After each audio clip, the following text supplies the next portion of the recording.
দিব্যাংগসকলৰ কল্যাণৰ বাবে কেন্দ্ৰীয় চৰকাৰে 20 কোটি টকাৰ পুঁজি আবণ্টন দিছে বুলি কেন্দ্ৰীয় সামাজিক ন্যায় আৰু সবলীকৰণ দপ্তৰৰ মন্ত্ৰী ডক্টৰ বীৰেন্দ্ৰ কুমাৰৰ প্ৰকাশ। উত্তৰ পূৰ্বাঞ্চলৰ কৃষকসকলক ঔষধি উদ্ভিদৰ খেতিৰ বাবে আগবাঢ়ি আহিবলৈ কেন্দ্ৰীয় আয়ুষ মন্ত্ৰী সৰ্বানন্দ সোণোৱালৰ আহ্বান।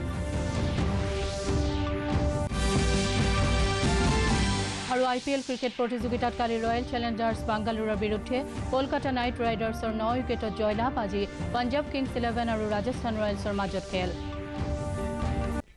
নমস্কাৰ, পুৱাৰ বাতৰি সৈতে ষ্টুডিঅ'ত মই ৰশ্মিৰেখা শৰ্মা। এতিয়া বিতং বাতৰি। কেন্দ্ৰীয় সামাজিক ন্যায় আৰু সবলীকৰণ দপ্তৰৰ মন্ত্ৰী ডক্টৰ বীৰেন্দ্ৰ কুমাৰে কালি গুৱাহাটীত এখন সংবাদ মেলযোগে আৰ্টিফিচিয়েল লিম্বছ মেনুফেকচাৰিং কৰ্পোৰেশ্যন অফ ইণ্ডিয়াক 380 কোটি টকা আবণ্টন দিয়াৰ কথা ঘোষণা কৰে। তদুপৰি দেশৰ দিব্যাংগসকলৰ বাবে কেন্দ্ৰীয় চৰকাৰে 20 কোটি টকা আবণ্টন দিছে বুলি তেওঁ জানিবলৈ দিয়ে। দিব্যাংগসকলৰ বাবে বিশেষ আঁচনি গ্ৰহণ কৰা বুলি উল্লেখ কৰি তেওঁ লগতে কয় যে বৃদ্ধাশ্ৰমসমূহত 24 ঘণ্টাই সেৱা আগবঢ়াবলৈ বেচৰকাৰী সংস্থাসমূহক নিৰ্দেশ দিয়া হৈছে।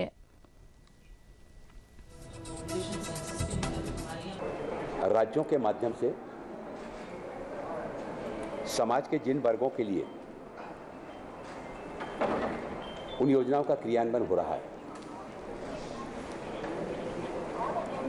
अब वो संस्थाएं चाहे शासन के द्वारा चलाई जा रही हैं योजनाएं या NGO के द्वारा, इसके संबंध में समय समय पर राज्यों में जाकर उन गतिविधियों का प्रत्यक्ष रूप से निरीक्षण करना, वहां से लाभान्वित होने वाले हितग्राहियों के साथ में बातचीत करना, वो बात चाहे दिव्यांगजनों की हो, नशा मुक्ति केंद्रों की हो, ओल्ड एज होम की हो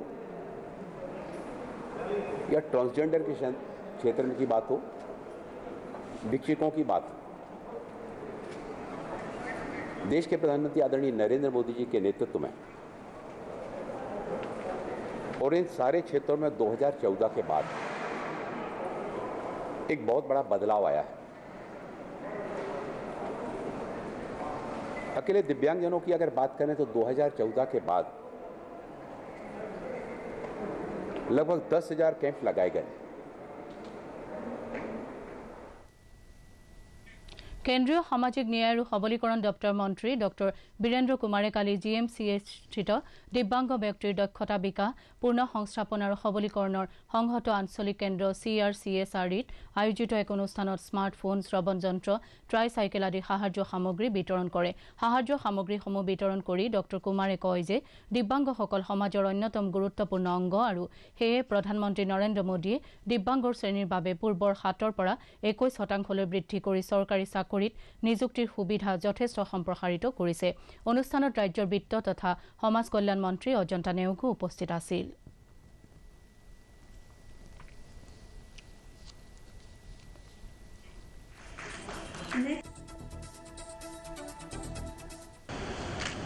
देश के प्रधानमंत्री आदरणीय नरेंद्र मोदी जी ने उन्होंने प्रधानमंत्री बनने के बाद हमारे समाज में ऐसे जो निःशक्त जन हैं और उनको पूर्व के शब्दों को हटाते हुए दिव्यांगता के नाम से संबोधित करने की परंपरा आदरणीय प्रधानमंत्री जी के द्वारा प्रारंभ की गई। दिव्यांग यानी ईश्वर के द्वारा जिनको कुछ ना कुछ विशिष्ट शक्ति जिनको दी गई है। जब आदरणीय प्रधानमंत्री जी के द्वारा इनको दिव्यांग शब्द से संबोधित किया गया, आदरणीय नरेंद्र मोदी जी ने इस क्षेत्र में जब ध्यान देना प्रारंभ किया, सामाजिक न्याय अधिकारिता मंत्रालय ने जो दिव्यांगता की 7 श्रेणियां थी पूर्व में, उन 7 श्रेणियों को बढ़ाकर 21 कैटेगरी को इसमें शामिल किया गया। কেন্দ্ৰীয় আয়ুষ মন্ত্ৰী সৰ্বানন্দ সোণোৱালে উত্তৰ পূৰ্বাঞ্চলৰ কৃষকসকলক ঔষধি গছলতাৰ খেতিৰ বাবে আগবাঢ়ি আহিবলৈ আহ্বান জনাই কয় যে বৰ্তমান বিশ্বত প্ৰায় 1 লাখ কোটি টকা মূল্যৰ আয়ুষ সামগ্ৰীৰ চাহিদা আছে। মন্ত্ৰীগৰাকীয়ে কালি গুৱাহাটীৰ ভেটাপাৰাস্থিত কেন্দ্ৰীয় আয়ুৰ্বেদ গৱেষণা প্ৰতিষ্ঠান আৰু হোমিওপেথি আঞ্চলিক গৱেষণা প্ৰতিষ্ঠান দুটা পৰিদৰ্শন কৰি সাংবাদিকৰ আগত কয় যে ঔষধি তৰু তৃণৰ বাণিজ্যিক খেতিত কেন্দ্ৰীয় চৰকাৰে বিশেষ গুৰুত্ব আৰোপ কৰিছে। তেওঁ কয় যে কেৱল অসমতে 1700 প্ৰজাতিৰ এনে ঔষধি তৰু তৃণ আছে। প্ৰতিষ্ঠান দুটাৰ শীৰ্ষ বিষয়াসকলৰ সৈতে এখন বৈঠকত মিলিত হৈ মন্ত্ৰীগৰাকীয়ে অঞ্চলটোৰ এনে ঔষধি গছলতাৰ বিষয়ে বিজ্ঞানসন্মত তথ্য যুগুত কৰিবলৈ বিজ্ঞানী আৰু গৱেষকসকলক আহ্বান জনায়। সোণোৱালে লগতে কয় যে প্ৰধানমন্ত্ৰীয়ে অঞ্চলটোৰ এই সম্ভাৱনীয়তাৰ অৰ্থনৈতিক প্ৰয়োগত বিশেষ গুৰুত্ব আৰোপ কৰি স্বাস্থ্য বিভাগ আৰু আয়ুষ মন্ত্ৰণালয়ক যৌথভাৱে কাম কৰিবলৈ নিৰ্দেশ দিছে। ভিতৰত কিমান সংখ্যক গছ-গছনি ঔষধি গুণ আছে এইবিলাকক আৱিষ্কাৰ কৰা, বিজ্ঞানসন্মতভাৱে অধ্যয়ন কৰি পেলাই আৱিষ্কাৰ কৰি আৰু ইয়াৰ পৰা ভৱিষ্যতৰ দিনত ঔষধ প্ৰস্তুত কৰি মানৱ সমাজৰ স্বাস্থ্য সুৰক্ষা কৰাটোৱে প্ৰধান লক্ষ্য।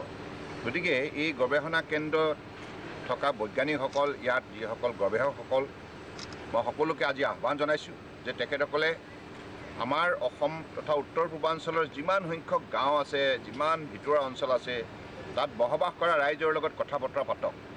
বিভিন্ন ৰাইজৰ মাজত হয়তো বহু কথা, বহুত তথ্য মজুত আছে, হয়তো সেইবিলাক এতিয়ালৈকে আনুষ্ঠানিকভাৱে সংগ্ৰহ হোৱা নাই। এই ইনষ্টিটিউশ্যনৰ প্ৰধান যিটো লক্ষ্য, সেই লক্ষ্য আমি পূৰণ কৰিব পাৰিম। কাৰণ এতিয়া আপোনালোকে জানে প্ৰধানমন্ত্ৰী নৰেন্দ্ৰ মোদীৰ ৭১ সংখ্যক জন্মদিৱসৰ লগত সংগতি ৰাখি কালি কেন্দ্ৰীয় মন্ত্ৰী সৰ্বানন্দ সোণোৱালে মিৰ্জাৰ নিজেশ্বৰী মন্দিৰত উপস্থিত হৈ ৰাইজৰ মাজত ফল মূল বিতৰণ কৰে। ঐতিহাসিক মন্দিৰটো দৰ্শন কৰাৰ পিছত মন্ত্ৰীগৰাকীয়ে দক্ষিণ কামৰূপ জিলা বিজেপিৰ বাটৰহাটস্থিত কাৰ্যালয়ত উপস্থিত হৈ কেইবাটাও কাৰ্যসূচীত অংশগ্ৰহণ কৰে। কাৰ্যসূচীৰ অংশ হিচাপে কাৰ্যালয় চৌহদত তেওঁ গছপুলিও ৰোপণ কৰে।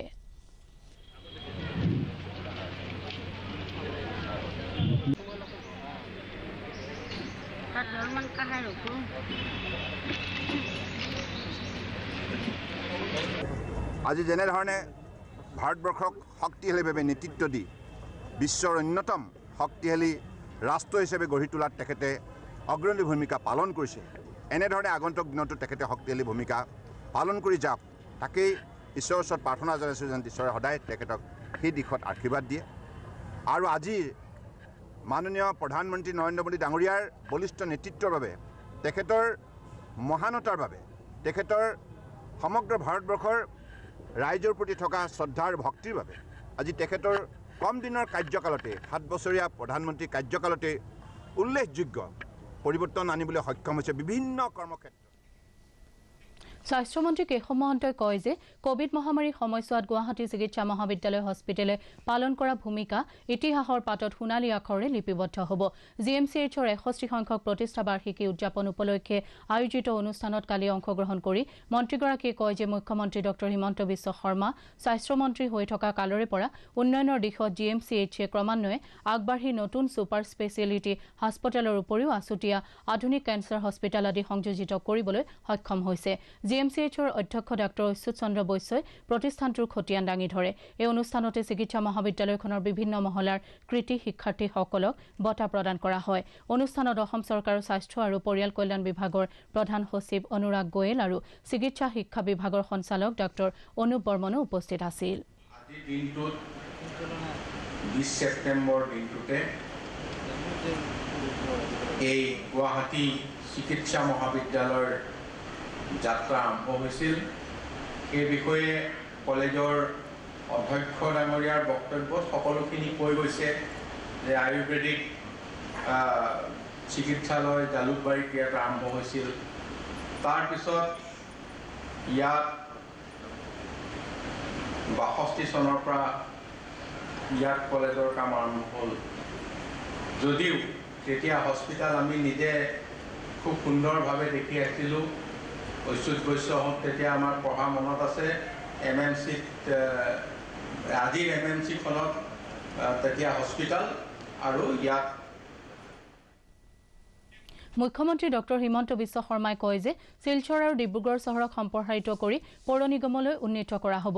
কাছাৰ জিলাত কৰা দুদিনীয়া ভ্ৰমণৰ অন্তত মুখ্যমন্ত্ৰীয়ে কালি সাংবাদিকৰ আগত এই বিষয়ে প্ৰকাশ কৰি কয় যে শিলচৰৰ উপায়ুক্ত কাৰ্যালয়টো চহৰখনৰ বাহিৰলৈ স্থানান্তৰিত কৰি 50 কোটি টকা ব্যয়েৰে নতুন কাৰ্যালয় চৌহদ স্থাপন কৰা হ'ব। আনহাতে মিনি সচিবালয়ৰ নিৰ্মাণ কাৰ্য অহা দুৰ্গা পূজাৰ পাছতে আৰম্ভ হ'ব বুলি প্ৰকাশ কৰি তেওঁ কয় যে ইয়াৰ বাবে 116 কোটি টকা মঞ্জুৰ কৰা হৈছে।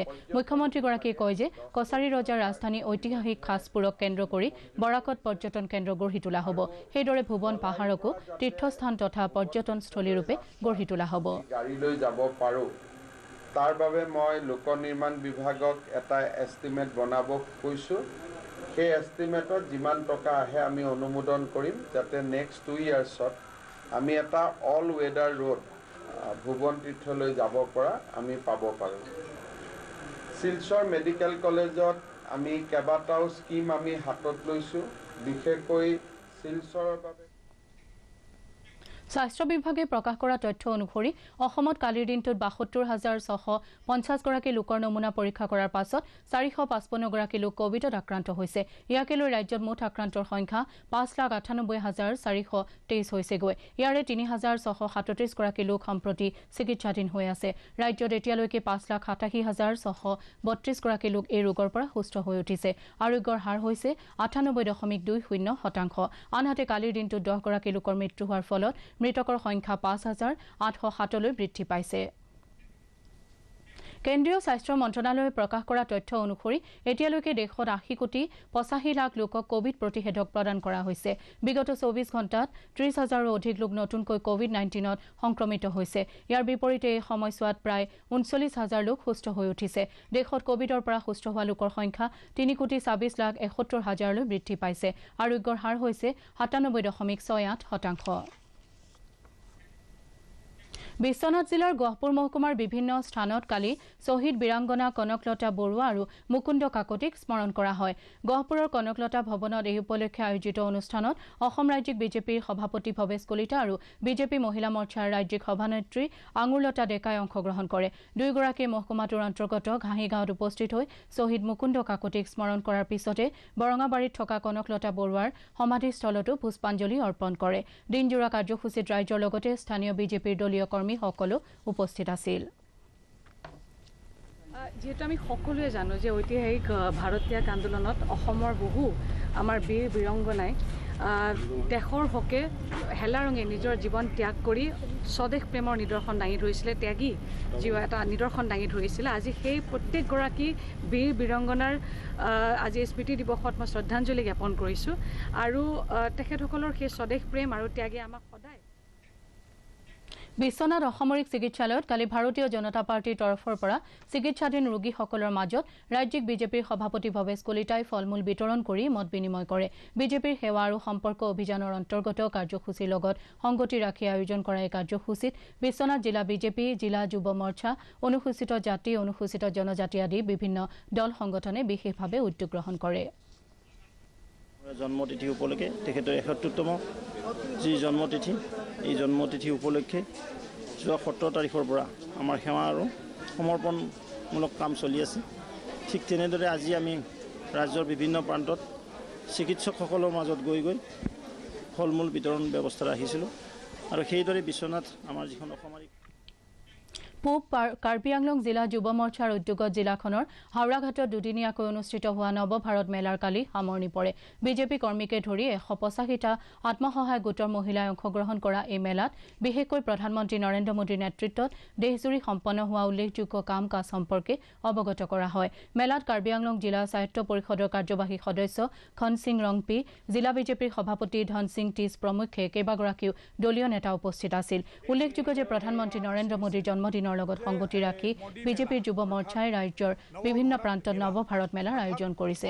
নৰেন্দ্ৰ মোদীৰ প্ৰাইম মিনিষ্টাৰশ্বিপত under his strong bold leadership এইটো নেতৃত্বত কি হৈছে এইখিনি আমি সকলোকে এটা জনাবলৈ বিচাৰিছোঁ। মেলা IPL ক্ৰিকেট প্ৰতিযোগিতাত কালি কলকাতা নাইট ৰাইডাৰ্ছে ৰয়েল চেলেঞ্জাৰ্ছ বাংগালোৰক 9 উইকেটত পৰাস্ত কৰে। কালি নিশা আবুধাবিৰ শেখ জায়েদ ষ্টেডিয়ামত অনুষ্ঠিত খেলত নিৰ্ধাৰিত 93 ৰানৰ লক্ষ্য অতিক্ৰম কৰি কলকাতা নাইট ৰাইডাৰ্ছে 10 অভাৰতে বিজয় সাব্যস্ত কৰে।